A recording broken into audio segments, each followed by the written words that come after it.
I will say that I have a fair amount of pictures, so if any of you grown-ups with children want to be kind to your children, ooh, wow, that's a lot of pressure. I want to offer the invitation to come up and sit in some of the front pews if you want to do that. Want to come up and look? You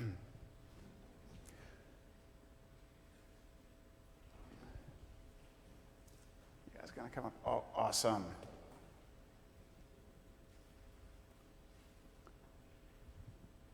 Okay, so today's talk is touching on the theme of why do we come to church? Why do we read the Word? Yep. So we can learn about the Lord. So we can learn. That's right. Yep. But here's the thing. Do you know the 10 Commandments? Do you know the 2 great commandments? You're supposed to love the Lord and love your neighbor. I bet if I asked most of the grown-ups, and I said, what do you deal with in your everyday life? They'd probably say, yeah, mostly that's what I think about. Am I obeying the 10 Commandments? Am I loving other people? So why are the grown-ups still coming to church? Because they already know those things. That's what we're going to be talking about, yeah? Yeah, they can learn every day, because we really need to learn every day, don't we? Yep. Should never stop learning, especially about things that the Lord teaches, especially about them. So here's a question for you. Who's smarter? Everyone's saying the person. Okay? Any of you have pets? Is your dog smarter than you? No. No, dogs can't do math. That's right, okay? They can't do language. They can't do a lot of things, right? I'm going to read you a story where the donkey was smarter. Okay? And that story, this guy, Balaam, he was going to go curse some people. You know what curse means? Yeah?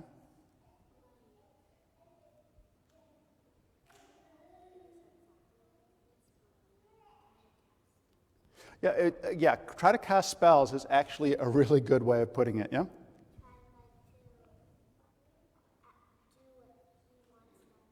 Yeah, that's right. He wanted to do what he wanted them to do. And in this instance, he wanted to make really bad things happen to them, yeah?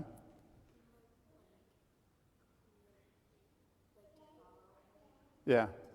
Okay. Yeah, this time, what he really wanted was he wanted to make bad things happen to them. But sometimes it's like that, okay? So I'm going to read this. So Balaam had been offered a lot of money if he would curse the children of Israel. Okay? So he got on his donkey, and he went, and then God's anger was aroused because he went, and the angel of Jehovah took his stand in the way as an adversary.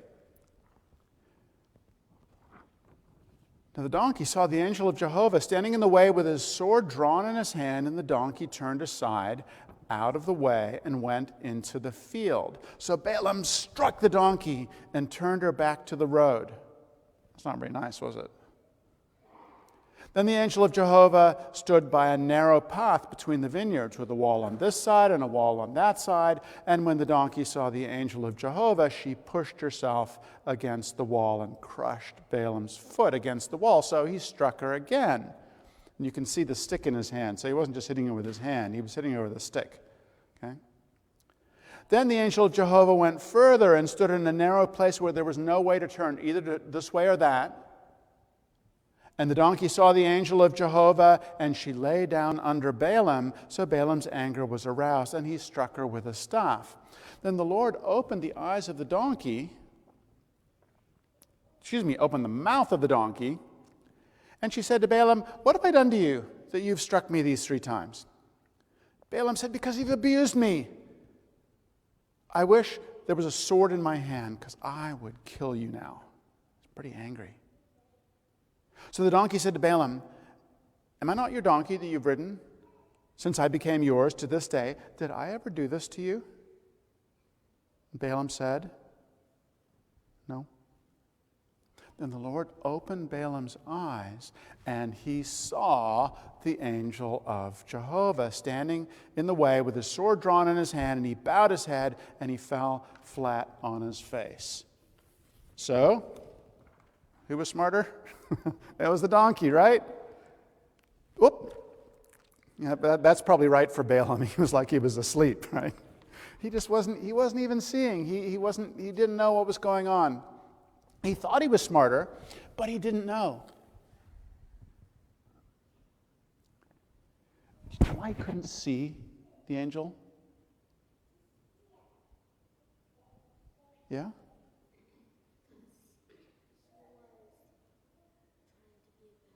He was trying to do bad things, that's right. Yeah. Is that what you were going to say? Yeah? Okay, same thing, right? He was trying to do bad things. And here's the thing. When we're trying to do bad things, do you know who we're thinking about? Yeah? Well, she hasn't had a turn. Who? Yeah, we're thinking about me. We're not seeing other people, right? Balaam wasn't thinking about his donkey. He was thinking about himself. He was probably thinking, oh, all that money, what am I going to do with it, right? He wasn't thinking about other people. And so he was blind. And in the Word, that was shown by him not seeing the donkey. So, you imagine walking around like that? Cooking a meal, going on a journey, catching a ball?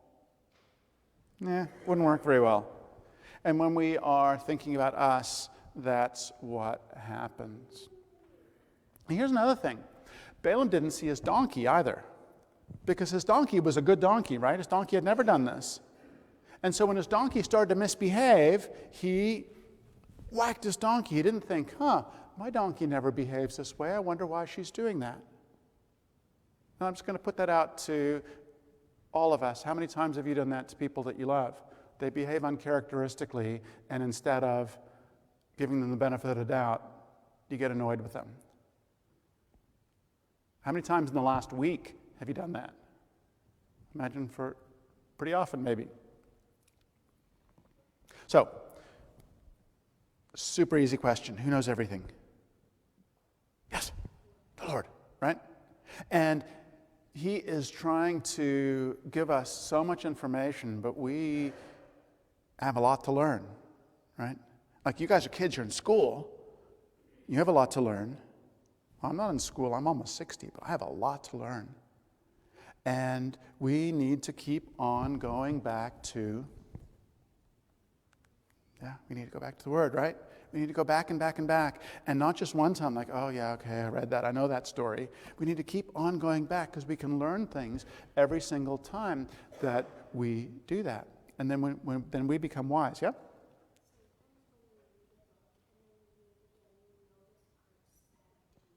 That is so true. You notice things that you didn't notice the first time when you reread a book. And that's especially true of the Lord's Word. It's way more true than any other book. So sometimes you can notice it in just a story, but it's way more true there. Yeah? That's true. Wouldn't it be nice to be able to memorize huge parts of the Word and just know them? That'd be cool, yeah?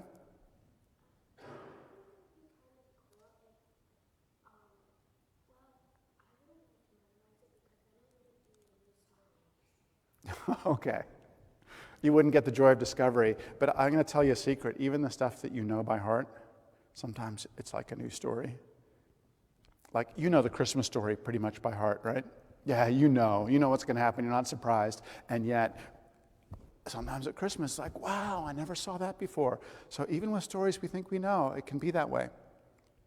So and I'm going to tell you another story, completely different story. This is about Swedenborg when he was in the world of spirits. And he once saw this beautiful garden, and he went in there, and some angels were talking to him, and they said, did you know that there's a big palace in here? And only people who love to see the truth can see it. And here's what the angel said. And this might be a little bit more for the grown-ups, but see if you can follow it, okay? No one can see it who thinks himself very wise, much less one who thinks he's wise enough, even less one who thinks he's wise on his own account. The reason is that these people do not have a love of genuine wisdom to enable them to receive the light of heaven. So genuine wisdom, you become really smart when a person sees in the light of heaven that his knowledge, intelligence, and wisdom are like a drop of water compared to the whole ocean. So what you know and what I know, what everyone here knows, is like one drop of water compared to the whole ocean. Isn't that amazing? So much more to learn. And when we know that, then we can see the temple of wisdom. And here's a picture of that temple. Isn't that pretty cool?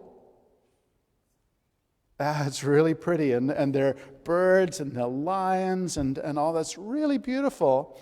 But only people who don't think they're so special about what they know can see it. Yeah? Yeah, it's like the holy city. There's angels. That's exactly right. That's exactly right. So here's another kind of blindness, right? When we're not interested in knowing, or when we think we know enough.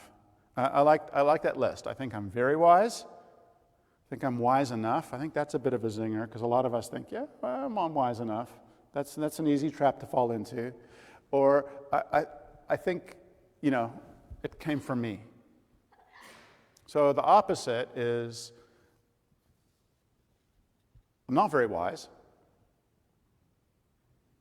Nobody likes to say that, but that's a really important thing. That's how you see the temple of wisdom. I'm definitely not wise enough. I do not know enough right now to deal with the stuff that I'm dealing with. And everything I know comes from the Lord. Those are not comfortable things to say, and yet they're really important. It's going to be a little bit more for the grown-ups now, but you can keep putting up your hands if you want.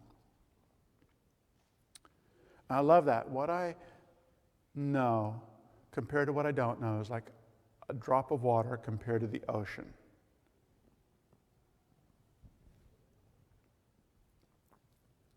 So again, just recently, how many times have you gotten annoyed because somebody didn't understand something that you said that was perfectly obvious? Okay? Pretty regular occurrence, right? Well, that's not very wise, right? But maybe you've been on the other side of it. Maybe you've been around people talking tech stuff or talking music or talking art, and you've been like, what are you talking about? Because you just didn't even have the framework to understand.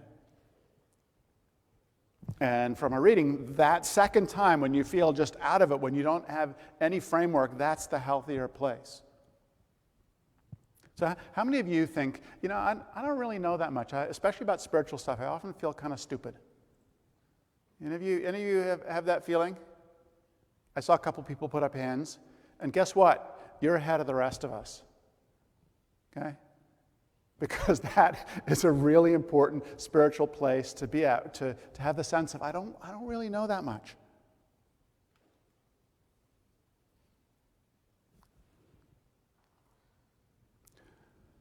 So here's my question for you. Where in your life are you blind? Blind like Balaam, or blind like those people? And I mean this in a good way, right? Where can you say, yeah, I don't know. I really am not coping in this area of my life. Because this is a really important question to be able to identify. So here's what a lot of people do. Oh, no, I can see it. I can see perfectly well. Right? That's what we do. And then we crash the car, and then we do the stupid things. How many times do you go to the Word and say, it's dusty back there. I got dust in my eye. Now I really can't see. See, I'm illustrating this for you. When you go to the Word, sometimes you say, I don't get this. Especially when you read Swedenborg's writings. Like, I don't get this. Or you find something frustrating or annoying. You know, the Lord's not frustrating or annoying. So that's our blindness. And we're being constantly invited to say, I don't know, I'm blind. And that's a key first step. And nobody likes being stupid, right? A couple of you put up your hand about, I don't know anything about the word or spiritual stuff. I hardly know anything. But nobody was saying, yes, I hardly know anything. You weren't celebrating it. Nobody likes to feel stupid. But it's really important to notice where we don't know, because if we don't, we're going to end up hurting people. Have you ever hurt someone by mistake you didn't mean to? With your words? Or maybe even you didn't see someone and you swung a stick and you hit them. You just didn't know and you hit him. Didn't mean to. Wouldn't it be nice to have known? So part of looking at where we're blind is so that we don't hurt people, we don't hurt ourselves. But the other part of it is that New Church teaching says wisdom begins. No, we don't achieve wisdom. Wisdom begins when we start to realize we know hardly anything. So it's a really important spiritual awareness and acknowledgement to go to. So look at a couple of New Church teachings about this. The things that have become habitual, that is familiar, cease to be recognized by a person as present in him, although they are present. Okay? So the old familiar habits that we all have, that we don't see, all our friends could tell us that we have them, but we don't see them because they're just there. You know, I interrupt all the time, don't notice it. I'm not worrying about my health. Everybody else knows I need to worry about my health, but I'm not worrying about it. You know, all those things. But here's the big one. What people know nothing about is unintelligible to them, even if it happens to them. What people know nothing about is unintelligible to them, even if it happens to them. That's an amazing statement, isn't it? My partner keeps on getting annoyed with me. I don't know what her problem is.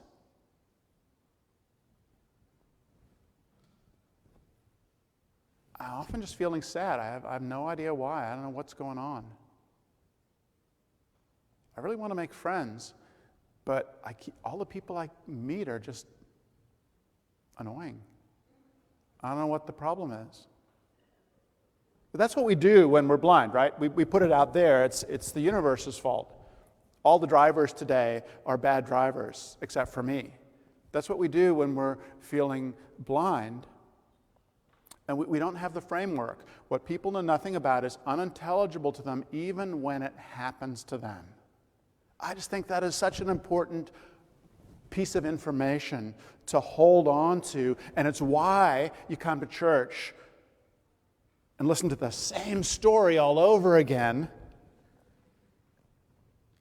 And it's why we read the Word, and it's why we need to become students who have a drive to keep learning. Because the Lord obviously doesn't want this, right? He doesn't want us to be in pain. And He knows that the first step to getting out of pain is seeing the pain and being in it and recognizing it and saying, this stinks. The second step is figuring out what to do about it. But you have to be in that first place where you say, I'm here, I don't like it, and I have no idea. I think we often don't like that one, so we skip over it, and guess what? We just stay in it.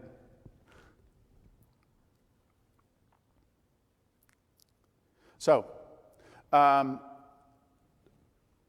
tasks, things for you to think about this week. Where are you Balaam because of patterns of your life? You know, where has selfish patterns in your life, we all got them, made you blind to things that is causing pain? If you're feeling brave, Ask your spouse. Ask a friend where you tend to be blind. I think most husbands in the world at some point in time get told, "You're so impatient." I just got told that one, so that's one of the ones I'm trying to take the blindfold off for. But more importantly, ask the Lord. Lord, show me where I'm blind this week. Where am I not even noticing that I'm thinking about me all the time? Remember, Balaam was thinking about himself. Where am I thinking about me all the time? Ask the Lord. And you guys can do that too. Lord, show me where I'm thinking about me, where I could learn to think about other people better. And I bet you the Lord will show you something. So that's the first one. Second one is spend some time thinking about the pain points in your life, those places that just come up again and again, the kind that you want to just kind of work your way around because they're just not pleasant. And let yourself spend some time in them and get a little bit uncomfortable and recognize, I don't know enough. I don't know enough to do anything about it. Because when you let yourself sit in it, then you get motivated to do something about it. It's when you skip around, when you just sort of keep the blindfold on, that's when the bad stuff keeps going. And then the third one, and you can obviously pick one of these. This is a lot of homework. Spend some time thinking about what you know and how little it is compared to what you could know. Let yourself feel stupid. Not about nuclear physics, but about being a good, decent, spiritual person. Let yourself be aware of your own ignorance and get hungry. Let that little bit you know just be intolerable. Like, I am not okay with knowing that little. I want to learn more. So that you find a desire then to go to the Word, to come back to church next week, to ask the question of your friend, to do the reflection that allows the Lord to give you the insight. So we're going to touch back on this theme next week. I'm going to be doing a little bit more of the building up rather than the noticing everything that's wrong with you portion of it. But for this week, notice what's not working and ask the Lord to show you and consider, look, see what miracles the Lord may bring. Because seeing opens up worlds and gives us freedom to respond. Amen. I'm going to say a brief prayer and